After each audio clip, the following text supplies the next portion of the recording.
recent years, as we have been actively engaging in war, things the government used to do is now being done by private companies. Food, laundry, and housing were services provided within the military. Now we're in Iraq, you still need a lot of support mechanisms, and there's just not enough military infrastructure to do this. Private contractors come in and they fill the gap.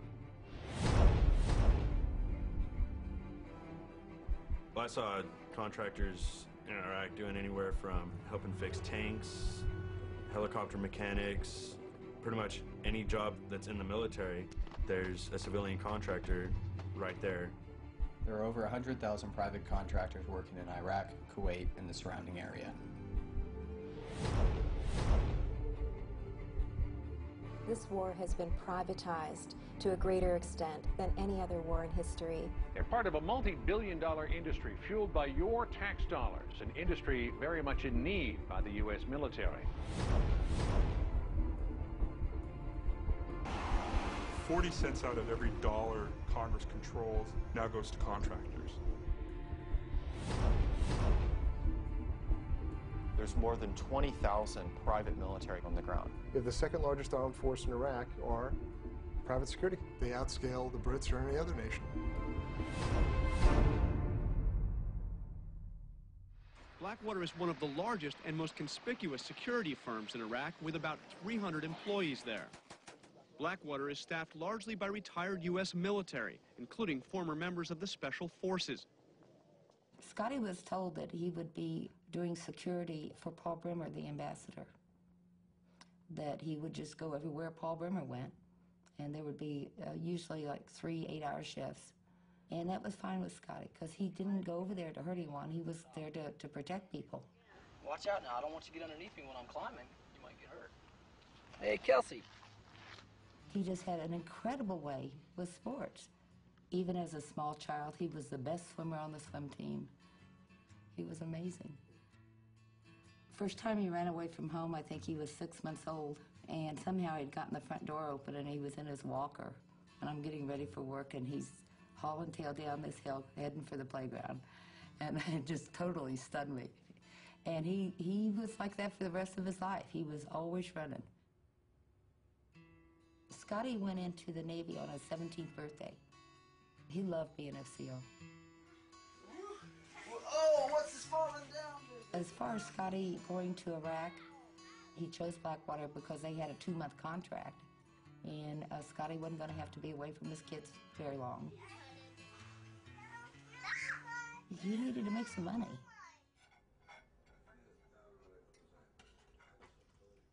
My son called me and he told me that he was going to Kuwait with Paul Bremer, the ambassador in Iraq. I still have little soldiers in a shoebox that he used to play with. Those were his favorite toys. Love boys. What? This is Jerry this time. That's my favorite picture, Paul. I'm talking, that's... And Jerry always carried it with him, always. Wherever Jerry went, he had that picture with him. That was my Jerry. Then came my Tommy, then my niece Anita, then my nephew Yuri. Yes, everything's my Lydia. Tommy and my Jerry. I love that. Well, he was, you know, he was the firstborn. Everything I knew about kids I learned with him, you know, and for him. The news came on the radio, and it said that there was an incident in Fallujah. Breaking news story tonight. The 4 American civilians were ambushed and killed in Fallujah, and they're believed to be from a local company called Blackwater Security Counseling. There are 4 families in this world today that are going to get knocks on the doors, and you don't want to be on either side of that door when that happens, either hearing the news or delivering the news. Reality didn't check in. I didn't want to believe it. I still don't want to believe it, but the fact is he's not walking the earth. I need to pray for his soul. I miss him. I was so angry. I was so unbelievably angry, and I didn't even know what had happened, but I was just angry that my son had died. The people that did this horrible thing, these Iraqi insurgents, or maybe they were just kids on the street, They were taught hatred for anyone that didn't represent what they had been taught to believe in. And I found it so hard to hate them. But when I found out what Blackwater did, that's when I started really feeling real. I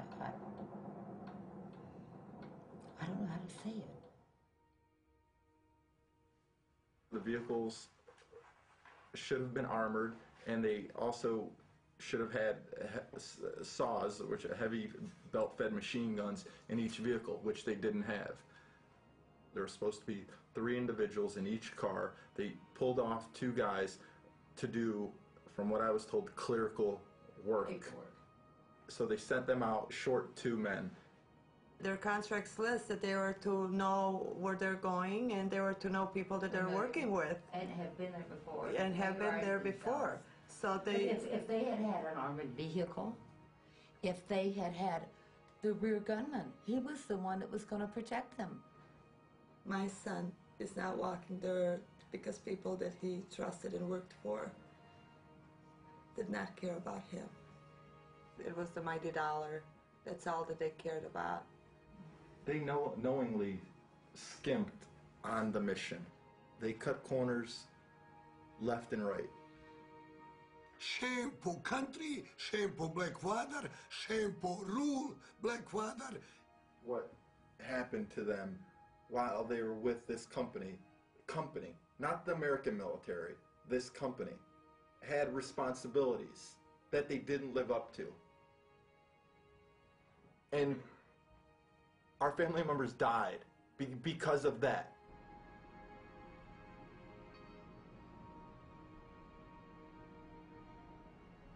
The most dangerous city on earth. No rear gunner, no armored vehicles, not even a map. That's, to me, negligent homicide.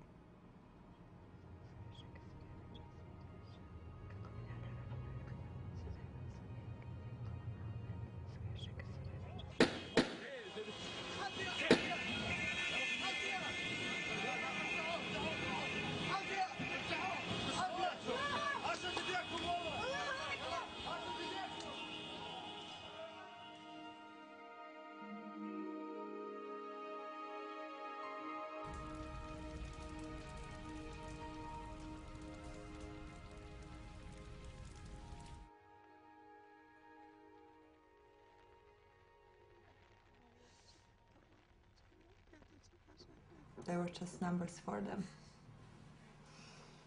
Just people who they can bill for.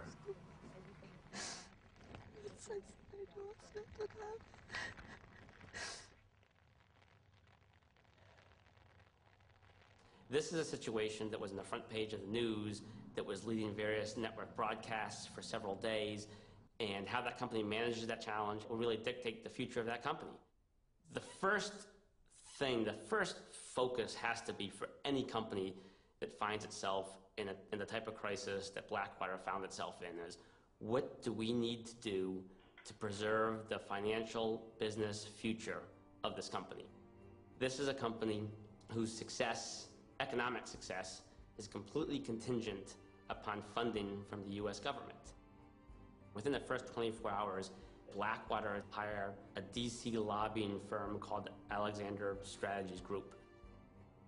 ASG is one of those small handful of firms in 2004 that was part of the Republican conservative club.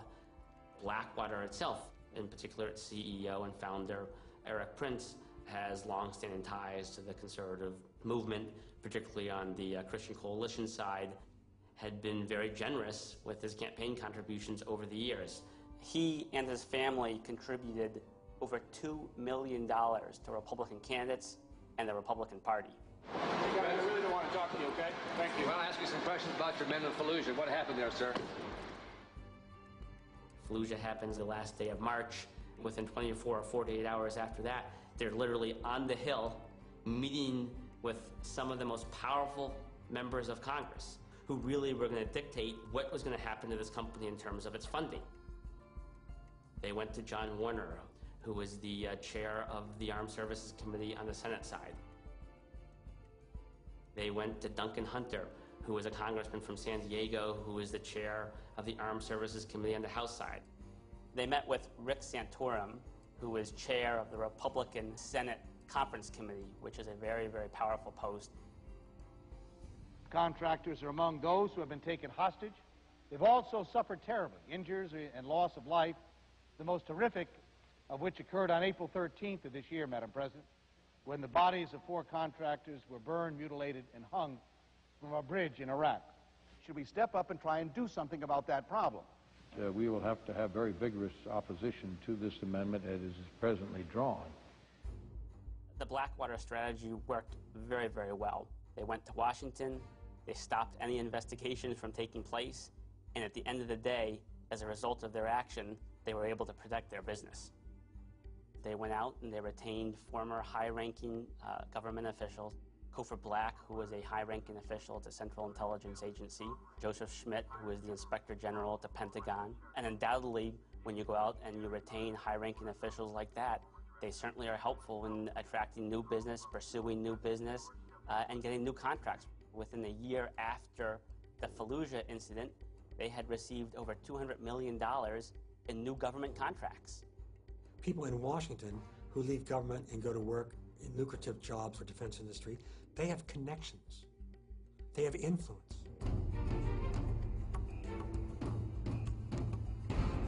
Business boomed. They just built a brand new headquarters. That's a big expansion. It's a rather big expansion, but it's needed. Certainly we've left room for growth. Right, 8,000 square feet in the original building, 64,000 square feet here. The company says it can assemble hundreds of battle-ready men, a small private army at a moment's notice. Teams of Blackwater independent contractors are deployed around the world.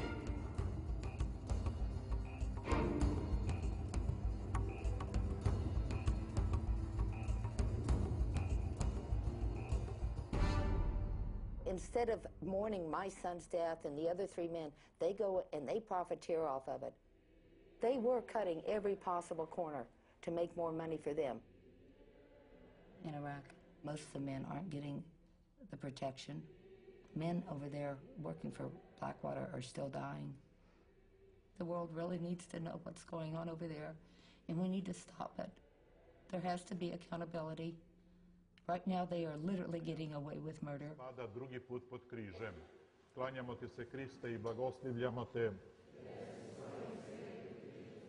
Companies should not be permitted to operate in a war zone and not be held accountable.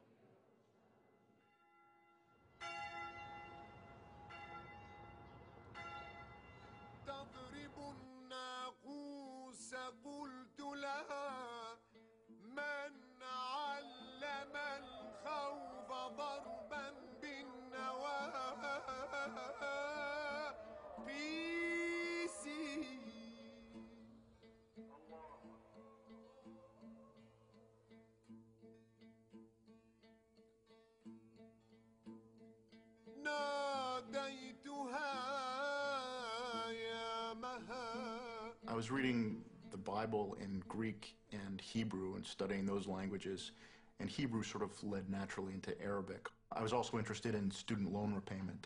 I owed, upwards of $40,000 in student loans, which the Army promised to repay. The option available to me was to get a secret clearance and become an interrogator, and I agreed. This was pre-9/11.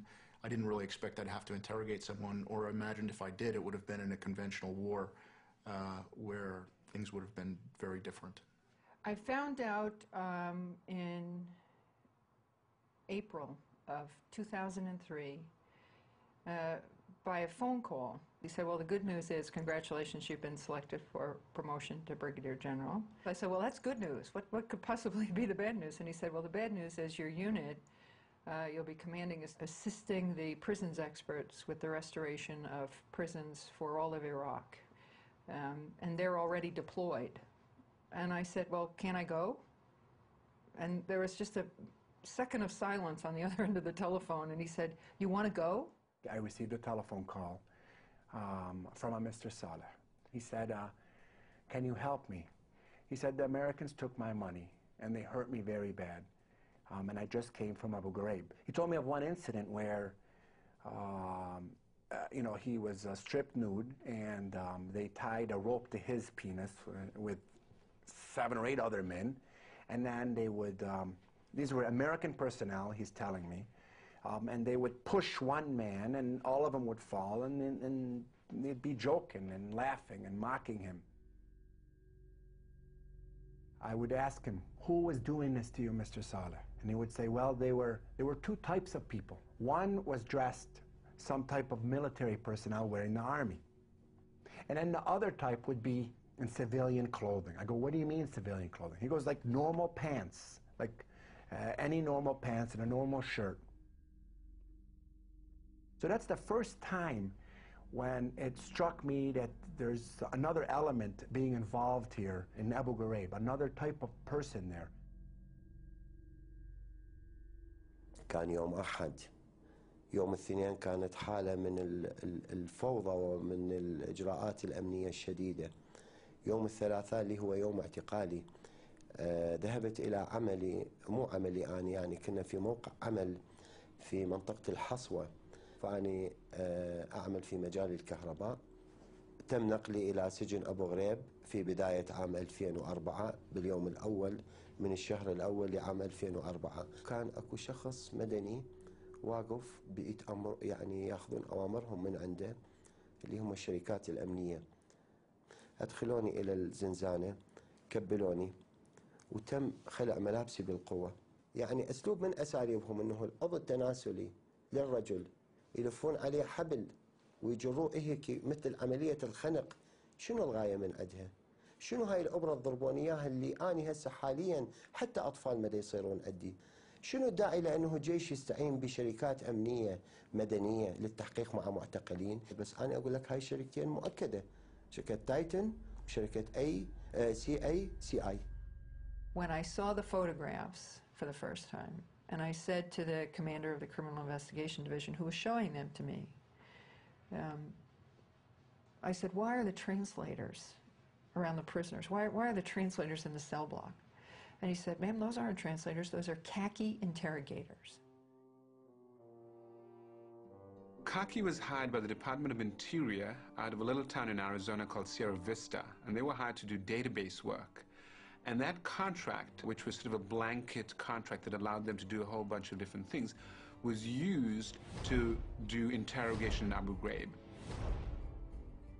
So what ostensibly was a contract to do clerical work or IT work turned out to be getting information not from a computer but from human beings in a notorious prison in Iraq. At the time of the scandals in the spring of 2004, roughly 50% of the interrogators were private contractors. This amendment, Madam President, attempts to address what I believe is a very legitimate and serious concern that have come to light in recent days with respect to the use of, or misuse of contractors in the treatment of detainees in Iraq. Quite simply, Madam President, this amendment would prohibit the use of contractors in interrogations of prisoners and in offensive military operations. It just seems to me abundantly clear that we cannot hire private contractors to perform a function as inherently governmental, inherently sensitive, indeed inherently explosive, and for which there must be accountability, as is the interrogation of prisoners. Corporations exist to make a profit, and when they're hired to do jobs, whether it's the provision of water or the interrogation of prisoners, their job is to get as much work as possible, make as much profit as possible. Now that doesn't work in the field of intelligence, period. You do not put personnel who do not have allegiance and 100% loyalty to America, you do not put them in sensitive key government activities like military intelligence gathering. It creates a conflict too, because we were uncertain, we knew what our chain of command was. That was very clear, and we were forced to memorize it and follow it. But what's the khaki chain of command?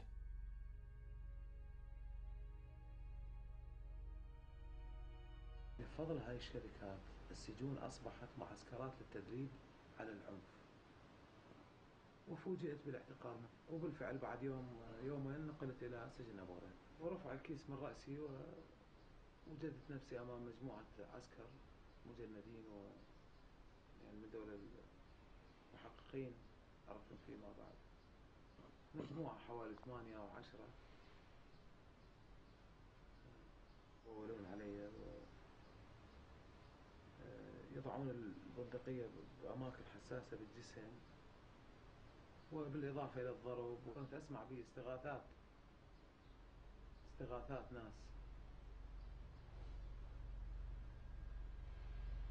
ناس تستغيث من تعذيب أو من ضرب ونباح كلاب.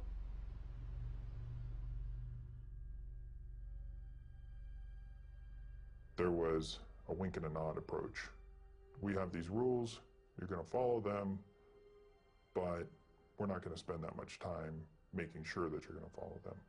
And if I don't know about what's going on, then I can, have plausible deniability. The contractor is safely in an office in the United States somewhere, so no direct supervision. And to just simply say, well, I guess they got out of control. I don't know where they were taking their instructions from. It seems to excuse all of them. I have reproduced an excerpt from the job posting as it was reprinted in the Washington Post on May 10th on the poster here behind me. And let me read it for you. It says, under minimal supervision, will assist, and goes on. Key words, under minimal supervision. In 2003, the Pentagon essentially panicked, and a very desperate Secretary of Defense did whatever he had to do very, very quickly to try to get more intelligence. If that meant running out and hiring a bunch of contractors who didn't know what they were doing and putting them wrongly into the chain of command of military intelligence, that's what they did. They were desperate.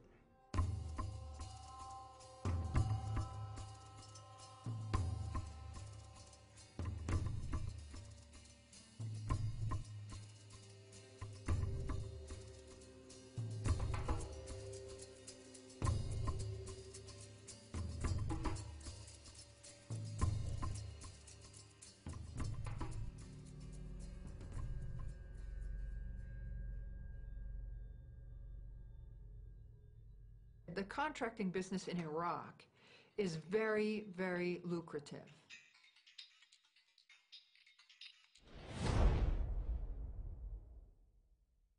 There was so much money being given away over there to contractors. I mean, there were jobs that didn't even need to be there. We go into the tent to use our internet, and the woman who would put my name down to assign me to a computer would be a civilian contractor who was making 6 figures to be over there. Why is she there? Why are we paying this woman to do this? They threw so much money at these people they can't refuse. I mean, if you're a mechanic, you're making like 20 or 30,000. Someone offers you 100,000 a year tax-free to go to Iraq, and that's hard. I think that's really hard to refuse. They would very often sit down with soldiers, particularly from Reserve or National Guard, and say, hey, man, what are you making, $3,000 a month over here? I make that in a week. You would talk about how, in 8 more months, I'm going to be out of here and I'm going to be making 140 grand. It certainly affected retention, because I don't know why any military person would re-enlist to do the same job when they could get out of the military and make 6 times the money and do the same job. There was a little phrase that we threw around, food for freedom, that if you wanted to get paid more, you should start eating more so that you'd get booted out for being overweight. And it's an honorable discharge, and it would boost your pay, your net worth by about 5 times if you were to do such a thing. And it worked.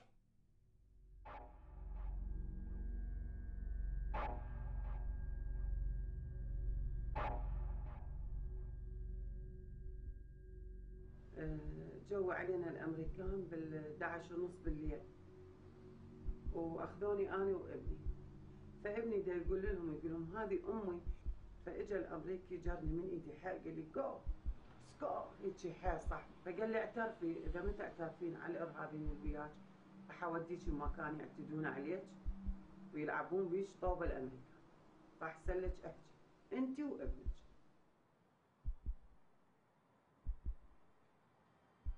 I was getting really angry. I mean, especially because I knew that a lot of these prisoners that I saw with these injuries from abuse and torture really hadn't done anything. They weren't part of the insurgency. They were just picked up for no reason at all. We were interrogating taxi drivers and like pizza delivery guys. It was just, we called him Average Ahmed. Using methods such as torture and also using people who are not qualified to do this job has resulted in bad information and therefore problems for national security and for the soldiers, because you're getting information that's no good. In a lot of areas where you start noticing a lot of, a lot of hostility against American soldiers, it's not because the soldiers are doing a lot of wrong things. It's because sometimes maybe the communication that has been transmitted to them has been transmitted to them wrongly and professionally and serving someone else's interest. These are Titan linguists. They were hired by Titan. Titan has long-standing contracts providing critical information technology and support services for some of our nation's most valuable defense assets. Under a contract with the U.S. Army's Intelligence and Security Command, Titan has over 4,000 linguists that provide invaluable mission-critical services. Titan is the company that provides the linguists and continues to provide the linguists throughout Iraq. They're the biggest provider in this business. They were so desperate to get people to fill these positions as translators that they were just hiring anybody that approached somebody and obviously had command of the English language in addition to the Arabic language or Farsi or whatever it may have been. There was people who maybe spoke the language, but it was broken, but could not read it or write it. And I'm talking about English here. And they were hired. They were never given a test. Nobody was given a test. I was never given a test. The test I was given was a phone conversation for a minute. Military trusted us. Military trusted Titan. Titan came and said, here's a linguist that we have hired, we have trained, tested, we put our trust in, he passed his security clearance, or he got some kind of a clearance. You should trust him in everything he does, everything he says. I did work closely with Titan all year long while I was in Iraq. And I can say that a lot of the translators weren't trained at all. I don't know what kind of training they received, but they were terrible at it. There was no managers, there was no supervision, there was no training, there was no follow-up. There was whatsoever a system of evaluation of what linguists are doing or what they're doing, even a system of if these linguists really translating or doing, or really are they translating or giving their opinions. Titan made the big bucks and hired the most incompetent people most of the time, did not follow up with them, did not really know what they were doing. Probably as a result, a lot of people got hurt, a lot of people got killed, American lives got lost because someone wants to make money and wants to have a fat check in his pocket.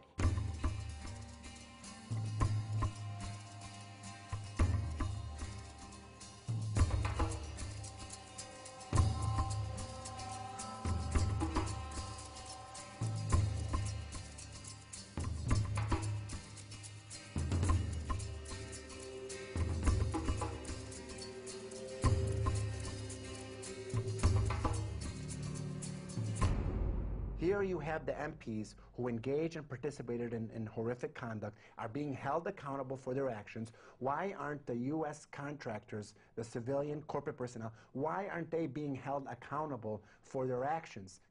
If you are a U.S. soldier and you hurt an Iraqi civilian and that becomes known, you will be court-martialed. But if you are a U.S. contractor and you kill an Iraqi civilian and that becomes known, you will be sent home. And then you can come back the following week and you can work for a different contractor. So here we have the two ringleaders of abuse at Abu Ghraib very explicitly saying, in many cases, what was happening was they were being ordered to abuse these detainees by civilian contractors.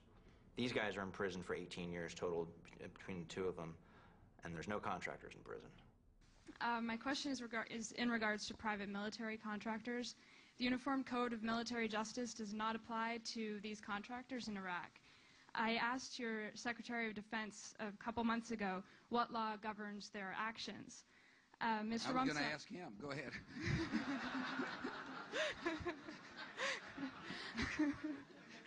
Help. Well, I was going to pick up the phone and say, Mr. Secretary, I got an interesting question. This is what delegation, I don't mean to be dodging the question, although it's kind of convenient in this case, but never. I really will. I'm going to call the secretary and say you brought up a very valid question, and what are we doing about it? That's how I work. Thanks. Yes, ma'am. Are any of these allegations being investigated? My recollection is, and I think it's okay to say this, is that the investigations are ongoing. Yes, sir. And that time will tell. Somehow these contractors have leveraged power in Washington, and the government feels like they want to protect these people. They want to protect the security of these contracts, and they want to protect them from prosecution. Most of the managers and most of the people we dealt with working for Titan were ex-military officers, high-ranking officers. All major military contractors have a board of directors and a senior management that is composed of senior retired military personnel. And this allows them to be able to go get contracts.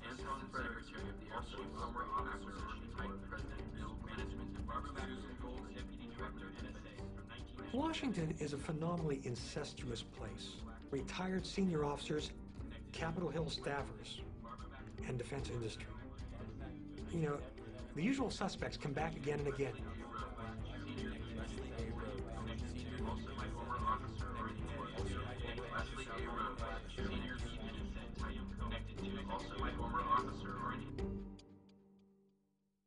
Top recipients of money from Halliburton, Titan, Cockey, and Blackwater are the two chairmen of the committees in Congress and the House of Representatives that oversee military matters and spending. The major corporations, these cartel and monopoly corporations, they've figured out how to legally buy influence.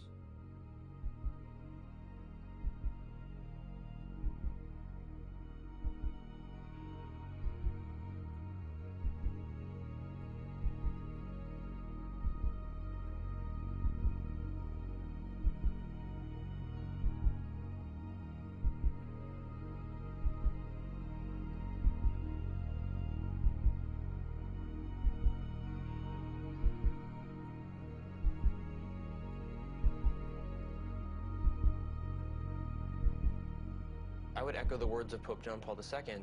Profit by itself is not a sufficient motivation for business endeavors. You're operating in the realm of greed. You're not operating in the realm of morality. I went to Iraq and I came back. What was so heartbreaking was that I found that we weren't always the good guys, and it was very disillusioning for me. Because I'd grown up with this dream of America, what America was. And when I saw that dream at Abu Ghraib and what it had become, I felt heartbroken. I felt like I didn't know what it was to be an American, because I saw what I had thought America was, destroyed and disgraced.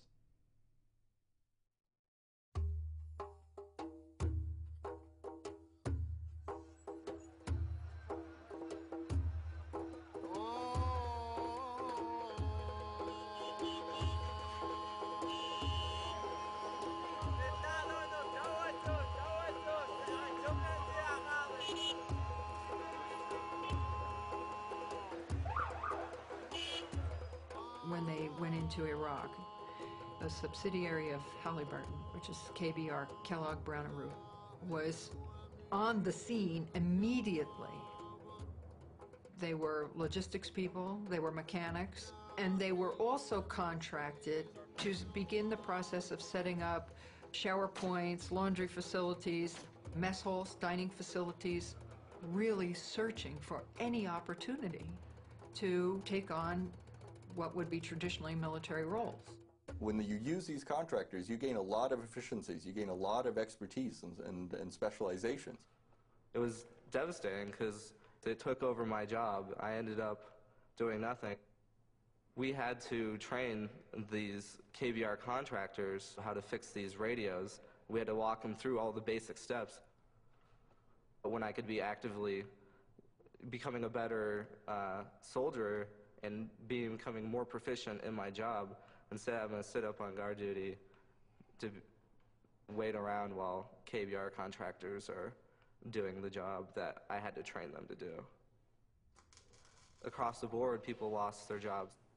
Quartermaster companies, mechanic, any logistics soldiers were involved with, their jobs were outsourced to KBR. If you don't know KBR, you'd have never been to Iraq, because KBR is everywhere in Iraq. You have hundreds, if not thousands, of these trucks driving north and south on these roads every day, bringing supplies to other military bases. Most of the people who were driving for Kellogg Brown and Root were foreign workers. They were from Pakistan and Nepal, India. Sometimes there would be Americans driving the trucks, U.S. civilians.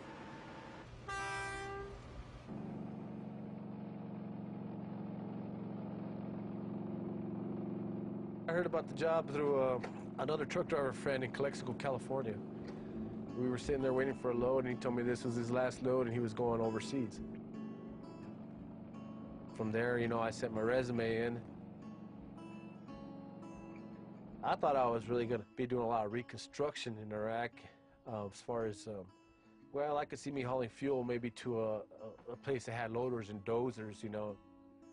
We never went to go be in a battle or fight a fight. We went to take care of our families and make some money to reconstruct Iraq.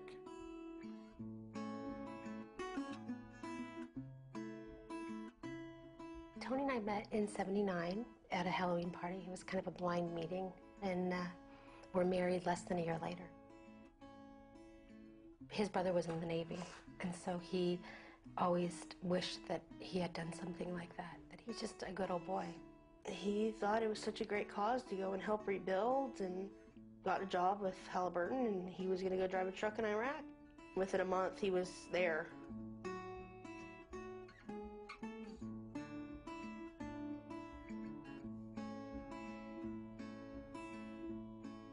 I was 15 when I met Steve, first time. A good friend of ours introduced us at a fair they had, and we hit it off. He got out of the fiberglass business in Michigan and eventually ended up truck driving.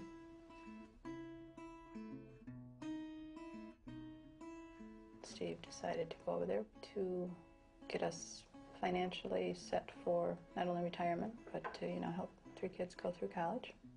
He would take on anything if he thought that it would benefit his family. He wasn't military. He was non-combatant. He was a driver. He went over there to help rebuild Iraq. And that's what he wanted to do.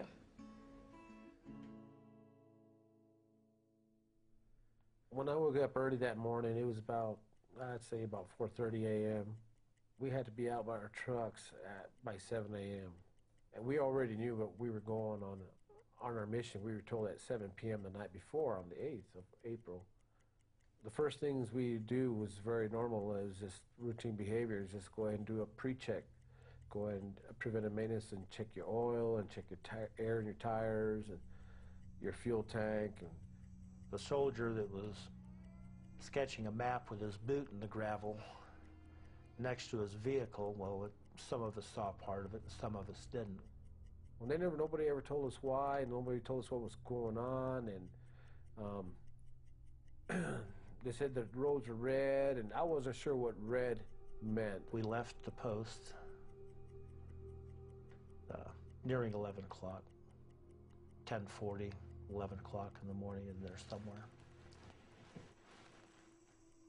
and headed on our way to Baghdad. We were going down the road, and we got pretty close to I believe the Abu Ghraib prison, and all of a sudden there's no traffic.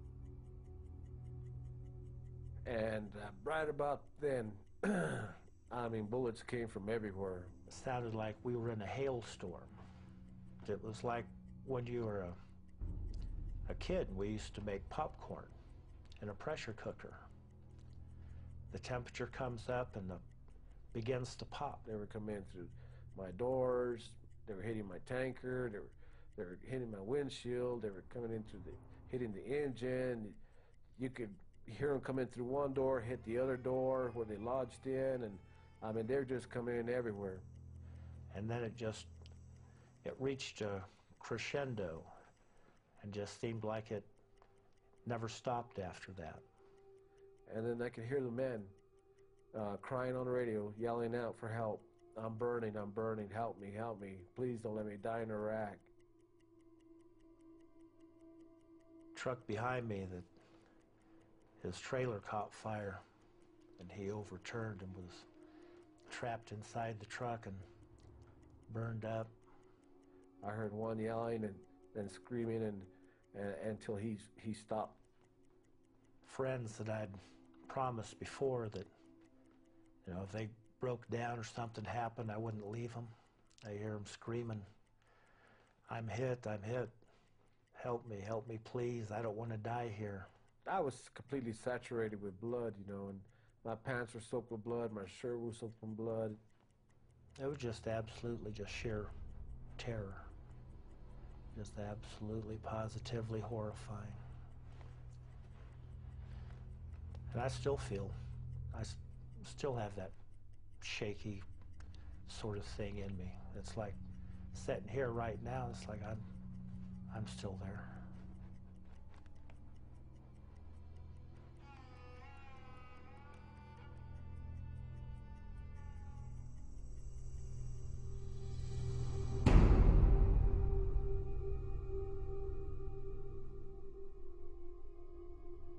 The mutilated bodies of 4 people were found west of Baghdad, near an area where a U.S. fuel convoy was attacked on Friday.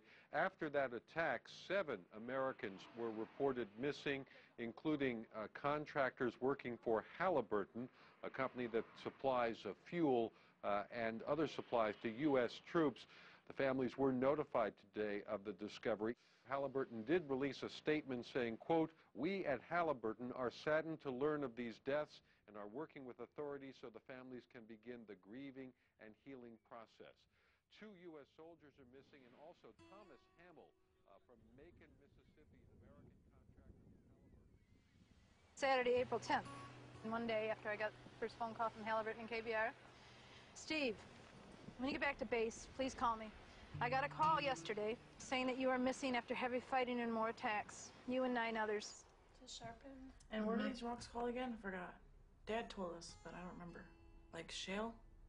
I'm not sure. I just turned 50, and it's hard to have to, you know, reinvent yourself like you're a teenager again. Oh no, your dreams go, things go out the tube. So, he was definitely below my life. He firmly believed that KBR and Halliburton were going to keep him safe. I mean, he truly did. He was very positive about that. Right up to the end, he believed he would be safe.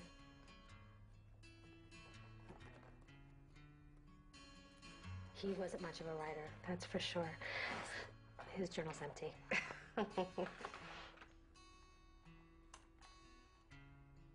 My dad had just told me he was going to work for Halliburton, and how big they were, and how they were there to help rebuild. Somebody knew that they sent these wonderful men out there. How can they do that? These men went to do the right thing. So, bottom line, they were totally taken advantage of. Well, I trusted the company. I trusted them. Now, this is a Fortune 500 company. I just don't believe they would send me down a road that was closed or was going to have hostile activity for sure. That didn't even cross my mind. And U.S. forces here are saying openly they're braced for more terror attacks, more bombings. We had a significant anniversary, the fall of Baghdad. We had a Christian holiday, and they converged to create what was an obvious day of danger. Halliburton and KBR had news from multiple sources, including multiple sources in the military, that the roads that day were under active combat operations and were black, closed, and or red. No civilians. There were sitting ducks out there in military trucks on that day. They told us we couldn't wear camouflage or anything that made us look like military. The point was clear that we were not soldiers and we were not to behave like soldiers. He couldn't even wear a camouflage shirt on base, let alone driving a military fuel truck out in, you know, the desert where there was a war around him. Why would they send this convoy in camouflage trucks down that road in the middle of battle? It's about contracts, I believe, fulfilling a contract and replacing us if we died. There's a lot of different contracts being offered out there, and Kellogg Brown and Root wants most of them. If they could have them all, they would take them all. And they wanted to continue doing business with the Army, whatever the risks were. It was nothing but the money. There's no duty, honor, country among anyone at Halliburton KBR. Halliburton, KBR, some of these other firms over there are staying over there and continuing to make profits, big money, and people are just at the cost of human life. Their contract with the Army provided them literally billions of dollars of revenue every year, that the contract profit and the contract profit that they made became more important than the lives of the men that they hired. I think we're talking about what's right and the fact that you sacrificed our loved ones for your profit. KBR kill, bag, and replace people. They tried to do it with us, and they killed my friends, as far as I'm concerned, and they tried to kill me. I know they know. This is a case about Halliburton and KBR trying to make a profit at time of war and using civilians in an improper fashion. Halliburton is in charge of seeing that these men and their employees are safe. Sent these men out on April 9th and they knew that there was more than a good chance that they would be killed.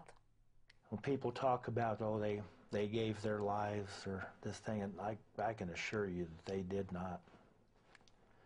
They were stolen from them. They were screaming and didn't want to go. And there wasn't anything great or glorious about the whole obscene ordeal. They didn't die, they didn't pass away, they were murdered. KBR got billions of dollars worth of contracts in Iraq without a bidding. Halliburton got the government contract without competitive bidding.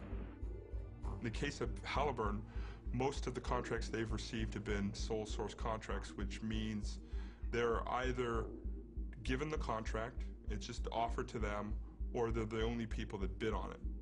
A lot of federal officials will defend this, saying that this is the only company that could do the work. Conservatives especially, who favor a free market system, should be outraged about the degenerate state, the lack of competition in defense industry. Bunentine Greenhouse, a top contracting officer at the Army Corps of Engineers, alleges favoritism and rule-breaking.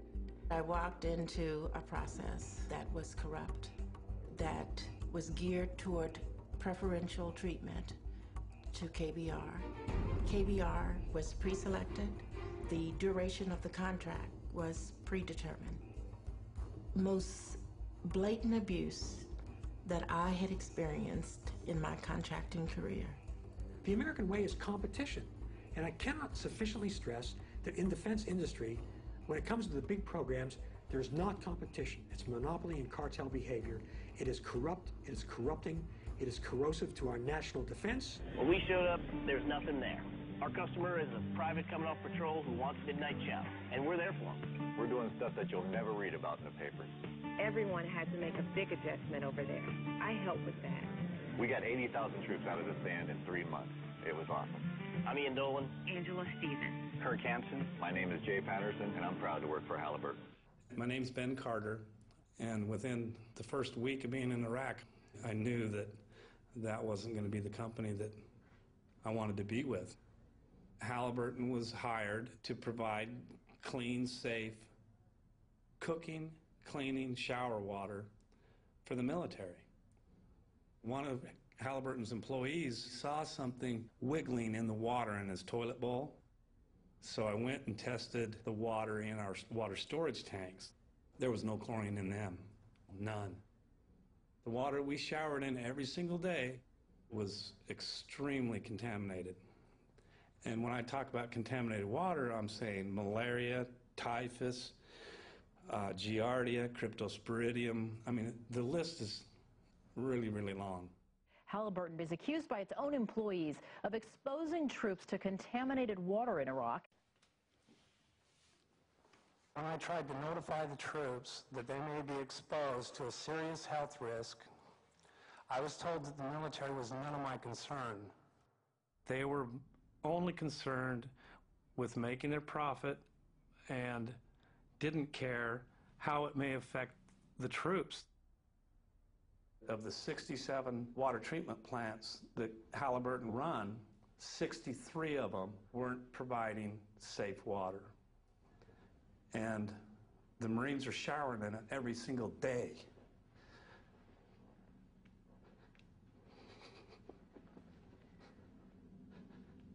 Sorry.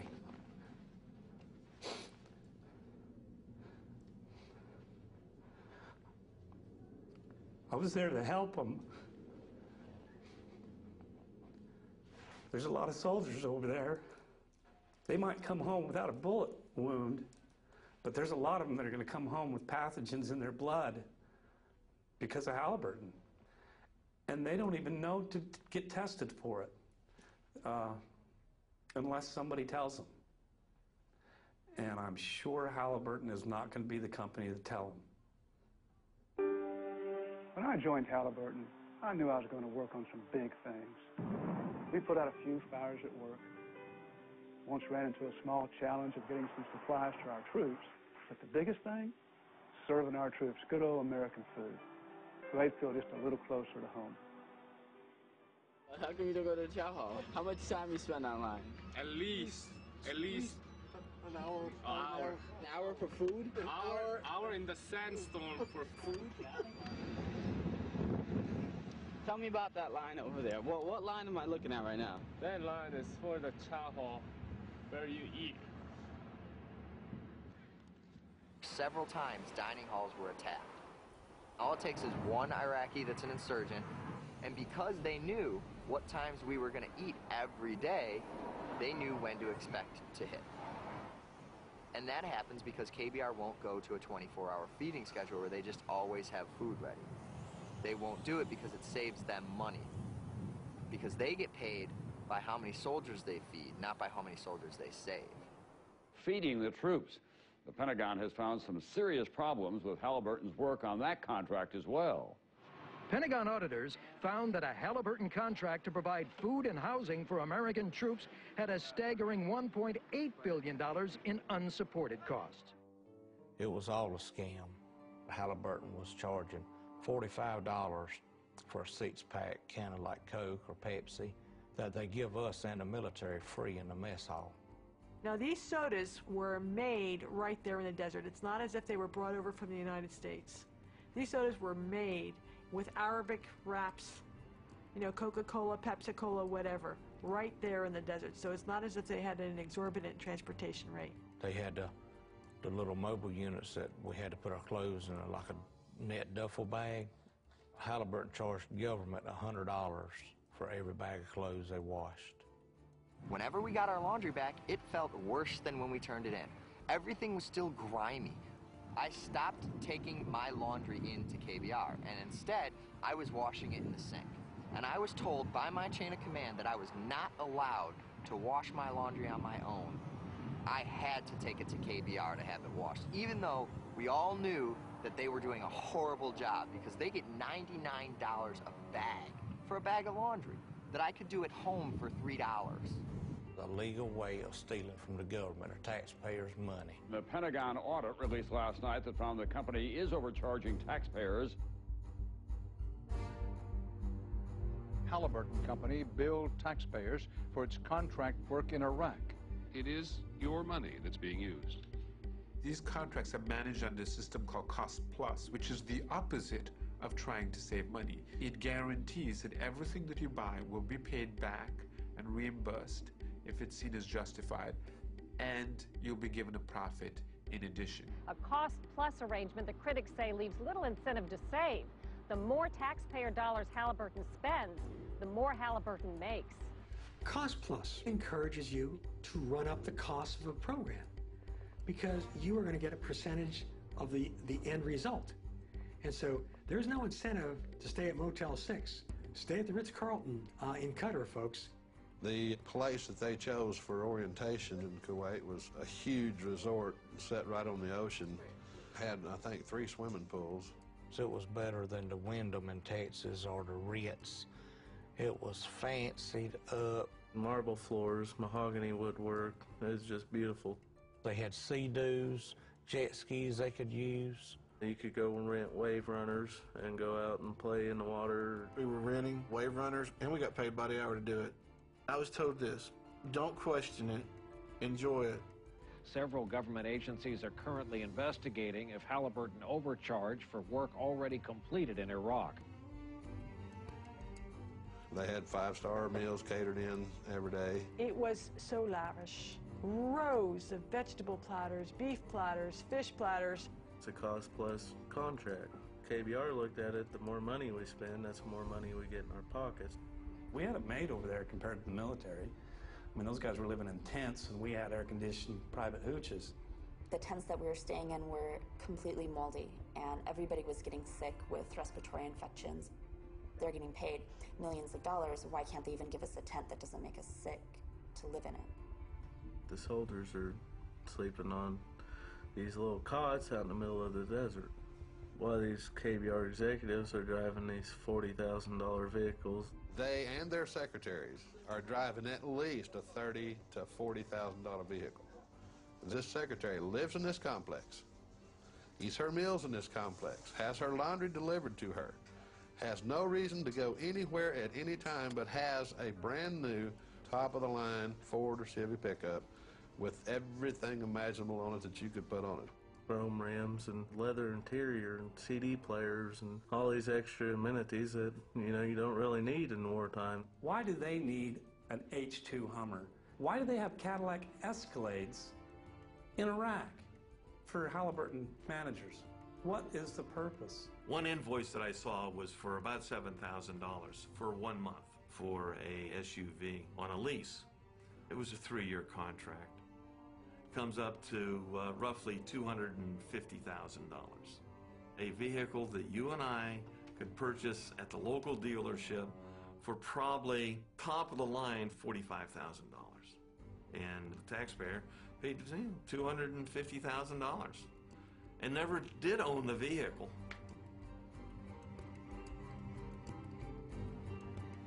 They got the wrong equipment, ordered the wrong stuff. Computers still in boxes, new vehicles. They'd push them out in what they called burn pits. And they just set it on fire, claim it as a loss, get more money for the right equipment or the right stuff they needed. Why would you need to order somebody else's wrong equipment just because somebody pays you to do it? And you burn it and destroy it. You got brand new trucks over there, and there's not even oil filters. So when the motor blows, what do? Buy a new truck and build the government. $75,000 truck. They wouldn't even have a spare tire to fit it, and we had to blow it up. And they didn't care Halliburton did because the government's paying for it. We knew that every day that a vehicle broke down, we would have to destroy it. And these are maybe $80,000 vehicles, maybe $100,000. They're expensive trucks. We're burning fuel in front of Iraqi people. We're not really doing anything to help, and we just have to follow the orders. As a truck driver in the mail department, they'd send me to these camps with 1 bag of mail. That's risking my life just to deliver 1 bag of mail. Escort entire convoys where every flatbed truck was empty. The allegations come from 12 truckers complaining that the company was wasting government money by running empty trucks on the convoys and billing the government for them. And it seems senseless to travel up and down the road and taking a chance of losing your life when there wasn't no purpose in it. when you went up empty and you come back empty. The allegation. I went to make a better life for my family. I always have a roof over their head and not have to worry about where their next meal's coming from. It wasn't that fun with him gone. We missed him and all that stuff. I couldn't do stuff with him. Didn't have anybody to throw a baseball with, did you? Or to go take you fishing? Your mom was scared you'd fall in and get drowned, wouldn't she? Yeah. I went over there and I got my health messed up and got shot, bricked, knocked out, and everything else. I felt like not only I can make a decent living for my family and better myself, but I'll be doing something for my country, you know what I'm saying? I'm supplying the military and these guys where they can eat and help fight when we have to. But then, you know, you're looking and you're going up and down the road empty. Halliburton's charging the government for every camp they go by. And your buddy's getting killed for no cause at all. Not even as much as a Band-Aid on the truck. That's how Halliburton was making their killing, making their money. Is a legal way of stealing from the American citizen and the military. Halliburton is accused of hundreds of millions of dollars in improper charges. Pentagon auditors have found potential overcharges of $61 million. Now the numbers are apparently even larger than previously thought. Halliburton's unreasonable and unsupported bills exceed $1 billion. If anybody's overcharging the government, we expect them to repay that money. It's been proven so many times that Halliburton has overbilled them. And then the Pentagon still pays them anyway. I don't know who it is that is protecting Halliburton. I don't understand why the military would protect them. If you look at their board of directors, they've got contacts in the State Department, contacts in the military. People who work for Halliburton once worked for the military. When you hire top Pentagon officials, when the vice president is your former CEO, you're going to get the access that other people don't. It is reportedly not a coincidence that Vice President Dick Cheney's old company got a huge contract to help rebuild Iraq. Time magazine said it has gotten a hold of a Pentagon email saying Cheney's office coordinated Halliburton's multi-billion-dollar deal. All the revelations came out about Halliburton getting all these fancy no-bid contracts. There was not a single hearing in the Congress, House or Senate, about the mysterious bidding processes around Iraq and Halliburton. That's ridiculous. The oversight responsibility belongs to the United States Congress. It belongs here, and it's not happening here. The Senate should spend a little less time advertising allegations of wrongdoing and spend more time talking about what is going right. If anybody believes that the contracts handed to Halliburton for Iraq weren't, the moral equivalent of insider trading, man, I've got an ocean in the middle of Kansas I'd like to take you surfing on. It's just phenomenal. I mean, of course they were insider deals. Of course it was payback for old friends and political supporters and campaign contributors. They're very strategic in how they allocate their political contributions. You'll see most of their money going to the committees that oversee military matters and funding for it.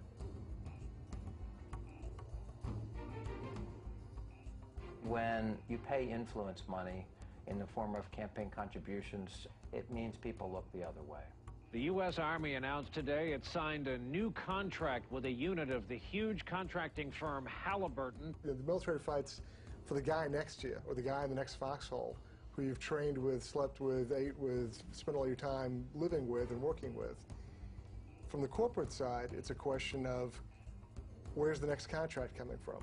Halliburton's stock has quadrupled in value since the war began, and taxpayers are being ripped off. The people in charge say we want to give to contractors because they can do it cheaper. Well, lo and behold, the evidence is now coming in, and it isn't cheaper, and we're not actually getting what we're paying for.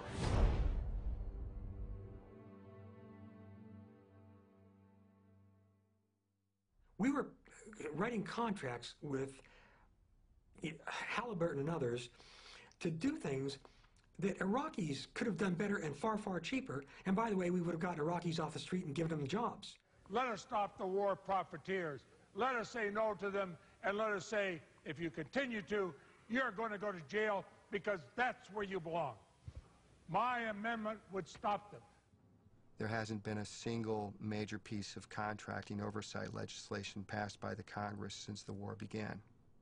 Not even a significant amendment has been passed, despite all the enormous amounts of fraud and waste and abuse.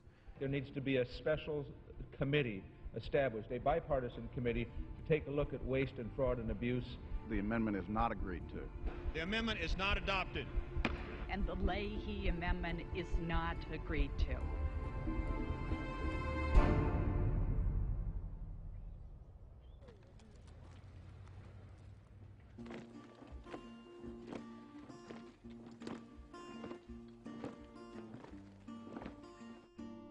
If I had the heads of Khaki, of Titan, of KBR, let's say, what would Thomas Jefferson have to say if he saw the level of profit that had been included in war fighting? What would Benjamin Franklin say? The government of the people, by the people, and for the people is really of, by, and for the companies that are getting the contracts. And that is not the American people. Raytheon, Parsons, and DHB are not America as I know it. Their greed goes against our grain. We have more and more money that are going out to these companies and less people watching the federal piggy bank.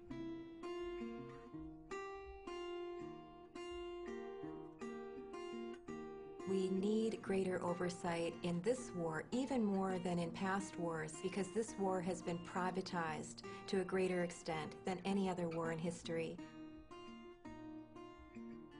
I voted for some of these people, okay? Let's see what happens. Let's see if anybody gets in trouble for this. Let's see how many people go to prison. Let's see who loses a contract over this. I know we have a battle ahead from Lockheed Martin to Dynacorp and Bechtel. The profiteers are not going to easily transform into patriots. The people who have the money, the people who are making a profit, have a lot of power and a lot of money and a lot of influence. And so I think it will really take something big, a big movement here in the United States. You know, I love my country. I'd stand behind it. I'm concerned now in a way probably that I've never been concerned before because I don't like what I'm seeing. America's become a powder keg, I think, and it's just waiting for match. This Iraqi movement, how are you going to win the hearts and minds of these people if they see you cheating your own people, if all this stuff is just for the money? Before we can point the finger at anybody else, we need to get the cinder out of our own eye, and we need to clean house a little bit.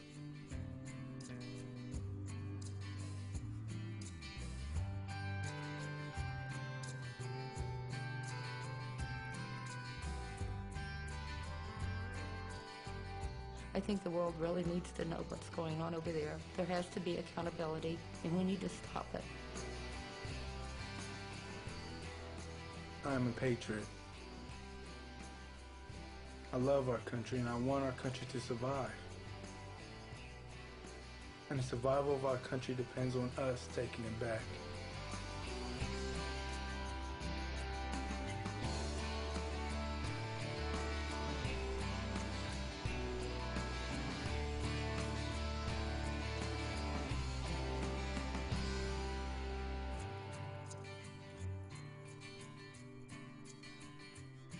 As it all comes around, these angels are watching over you and I.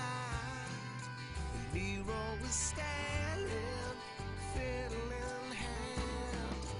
No one will be the wiser. I hear the bells are tolling.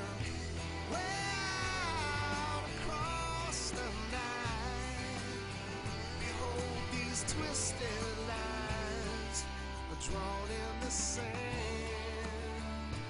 not in stone.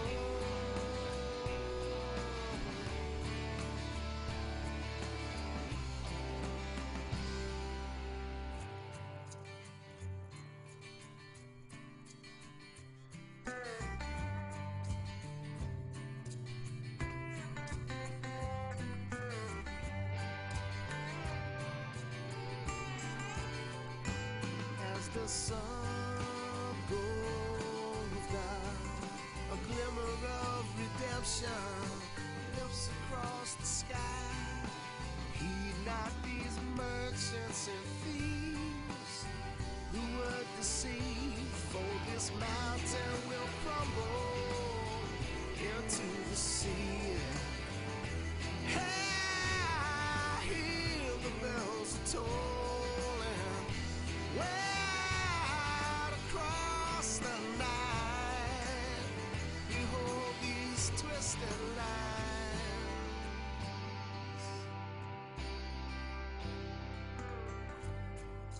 drawn in the sand,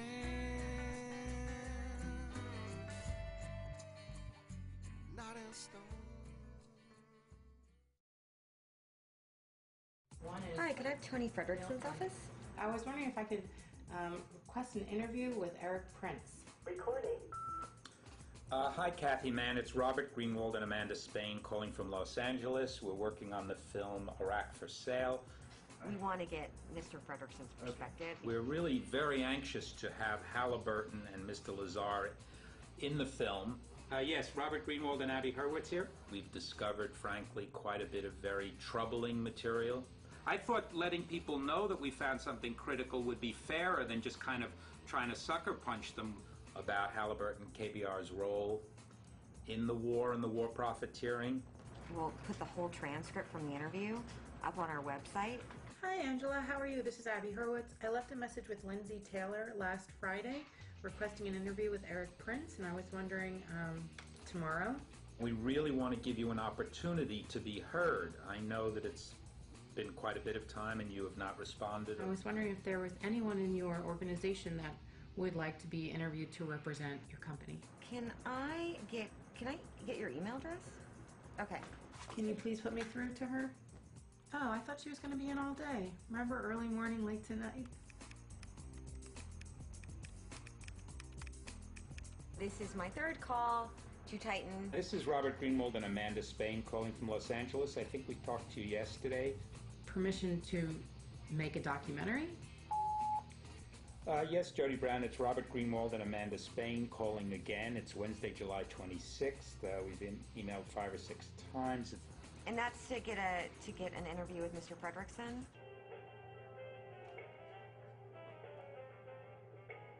I put in a request to have an interview with Eric Prince.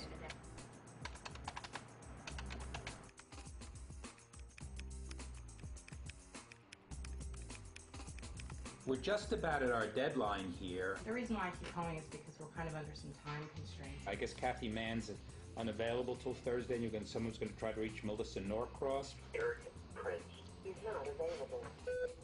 Hello, Mr. Prince. This is Robert Greenwald and Abby Hurwitz. I've emailed her like 5 or 6 times. The month of calling and emailing and talking has gotten us nothing. Jody Brown, it's Robert Greenwald and Amanda Spain calling again. Our film is going to wrap soon. We could interview Mr. Lazar tomorrow, Wednesday, Thursday, possibly even Friday. We still have time to interview Mr. London. We could do it in the next couple of days. Oh, okay. I got you.